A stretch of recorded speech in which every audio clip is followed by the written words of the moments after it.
Hivi unafahamu kwamba hifadhi ya taifa ya Mikumi ina vivutio maalum kadhaa vinavyoifanya kuwa tofauti na hifadhi zingine hapa Tanzania.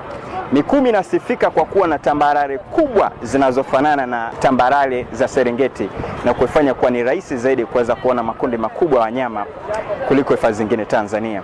Lakini pia inajulikana kwa makundi makubwa ya wanyama kama simba, tembo, nyumbu, viboko na wanyama wengine kadhaa. Lakini si hivyo tu, hifadhi ya taifa ya Mikumi inasifika kwa kuwa na eneo moja maarufu, bwawa la viboko, sehemu ambapo basi viboko wanakusanyika na kuweza kuwa ni kivutio kikubwa cha watalii.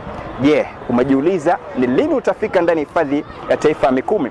Dodoma Safari Tour tumekuandalia bata la mwaka mpya unalifanya ukiwa ndani ya hifadhi ya taifa ya Mikumi. Gharama ni nafuu tu, shilingi 140,000 kwa mtu mmoja, ambapo gharama zitahusisha usafiri wa kwenda na kurudi, lakini pia chakula, malazi, vinywaji baridi, lakini pia viingilio hifadhini pamoja na picha hifadhini. Unakosaje safari ya namna hii? Hakikisha kwamba unakula bata la mkesho mwaka mpya ndani ya hifadhi ya taifa ya Mikumi. Endelea kutufuatilia Dodoma Safari Tour kwa sababu sisi ni fahari ya Tanzania.